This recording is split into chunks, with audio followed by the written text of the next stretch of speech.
आखिरकार राम मंदिर में चंदन, टीका, चरणामृत पर रोक क्यों? क्या यह रोक सही है या गलत है?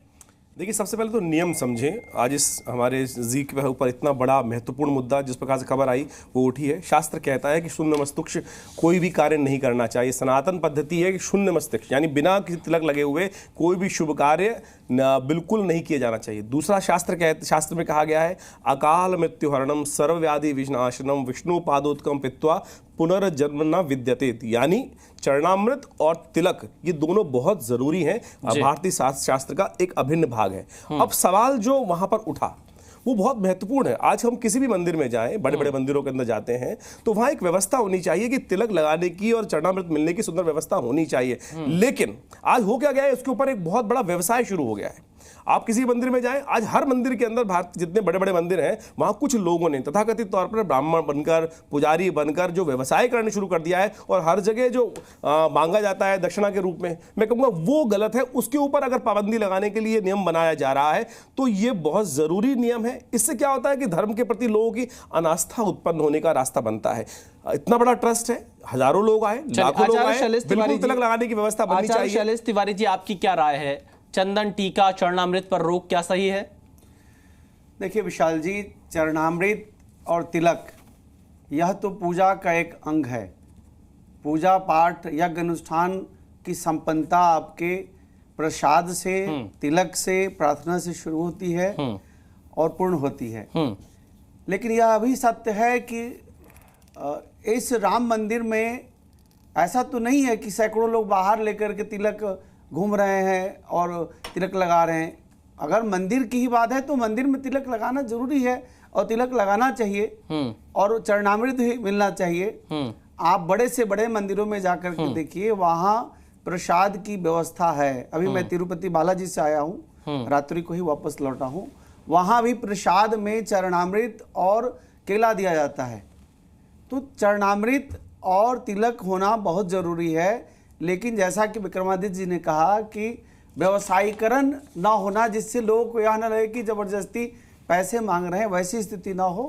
एक सहज तरीके से और कानूनी तरीके से कार्य होना चाहिए। तिलक जरूर होना चाहिए, पंचामृत भी मिलना चाहिए भक्तों को, लेकिन एक व्यवस्था के अनुकूल मिलना चाहिए। चलिए, पंडित डीपी शास्त्री जी, हिंदू धर्मगुरु भी हमारे साथ स्टूडियो से जुड़े हुए हैं। डीपी शास्त्री जी, आपके मुताबिक क्या ये फैसला सही है या गलत है? देखिए, बिल्कुल फैसला गलत है। हमारा चोटी, जनेऊ, तिलक एक सनातन का पहचान है। चंदनम बंदते नित्यम पवित्रम पापनाशनम।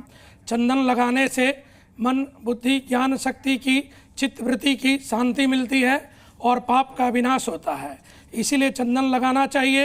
हम लगा के जाएं, वहाँ तो लोग ये नहीं कह रहे कि हमारे को चंदन लगाओ, ये भी नहीं पब्लिक कहती है, आप सब देखते हैं। और रही बात चरणामृत की, तो चरणामृत उसी लोग को मिलता है जो मंगला आरती इत्यादि में सुबह रहते हैं।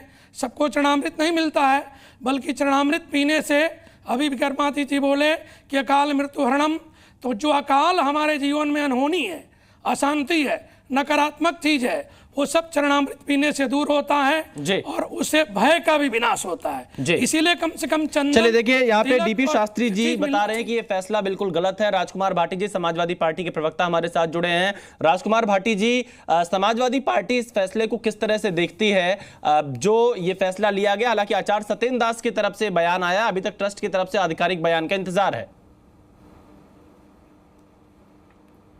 नहीं विशाल जी, मैं समझता हूँ कि जिस विषय पर आप चर्चा कर रहे हैं और उस विषय में आपने कई धर्मशास्त्रीय, कई विद्वान लोग बैठाए हैं, आचार्य लोग बैठाए हैं, तो मेरे जैसे आदमी को इस डिबेट में नहीं बैठाना चाहिए। तो मुझे इस बारे में शून्य ज्ञान है, मुझे कोई ज्ञान नहीं है, मैं कोई धर्मशास्त्रों का ज्ञाता नहीं हूँ और मुझे धार्मिक कर्मकांड के बारे में बिल्कुल भी जानकारी नहीं है, न ये कोई राजनीतिक विषय है। अगर राजनीतिक विषय हो तो कोई तो उस पर तो हमारी राय रखना अच्छा लगता है।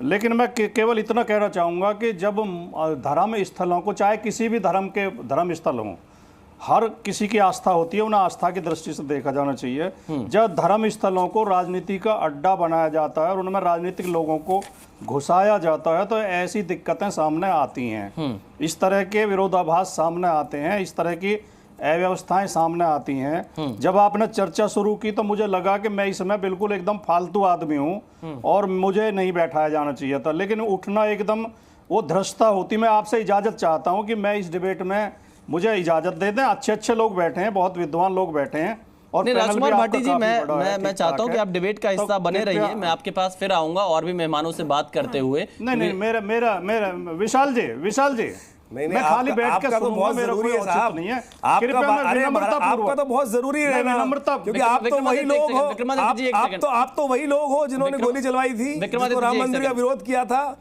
आप क्यों नहीं बैठ रहे हैं? आपको तो बैठना ही चाहिए जनाब। आपके तो नेताजी ने वहां पे गोली चलवाई थी और भी कहा था कि जितने कार सेवक आएंगे उन सब पे गोली चलाऊंगा।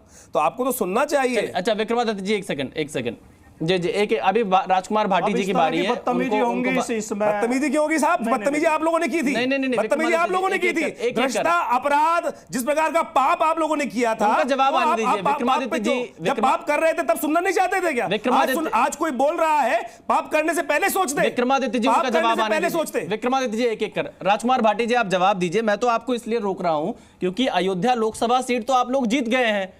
कम से कम इस मुद्दे पर आज डिबेट में तो रहिए आप। देखिए, मैं बहुत विनम्रता, मैं एक राजनीतिक आदमी हूँ, वह विनम्रता दिखा रहा हूँ, शालीनता दिखा रहा हूँ जी। साधु जैसे नाम रख लेने से, साधु का ड्रेस पहनने से, शालीनता माथे आप पे कह रहे हो, तिलक हत्या लगाने करवा से दी कोई आपने। साधु नहीं हो आपने जाता। गोलियां चलवा के कोई वहां साधु पर नहीं हो जाता। सरियों में बोरी बांध के, पत्थर बांध के आपने देखें। लाशें तरवा दी थी। आप कह रहे शालीनता? विक्रमादित्य ये जी, जघन्य अपराध देखा- किया, जघन्य अपराध। विशाल जी। इस सदी का सबसे बड़ा कोई अपराध हो सकता है शायद। मैं कहूंगा उन आक्रांताओं ने भी इतना बड़ा अपराध नहीं किया जितना आपके पार्टी के शीर्ष नेताओं ने किया था। विक्रमादित्य जी, उनकी बात पूरी होने दीजिए। राजकुमार ये भाटी जी की बात ये- होने, फिर मैं विशाल रघुवंशी के पास चलते हैं। जल्दी से अपनी बात पूरी करें राजकुमार भाटी जी, फिर मैं हमारे संवाददाता जुड़ चुके हैं विशाल अयोध्या जी, से। मैं आखिरी जी, वाक जी हाँ। जी। ये पाखंडी आदमी अपना आप ये बदतमीजी ना करे बैठ के यहाँ पर। देखिए आप विशाल रघुवंशी हमारे साथ जुड़ चुके हैं, हमारे संवाददाता अयोध्या से। तुमने शुरू करी है। नहीं, मैं चाहूंगा आप शब्दों का प्रयोग नहीं, आप शब्दों का प्रयोग नहीं, आप शब्दों का प्रयोग नहीं। मैं आप लोग के पास वापस आऊंगा फिर। जी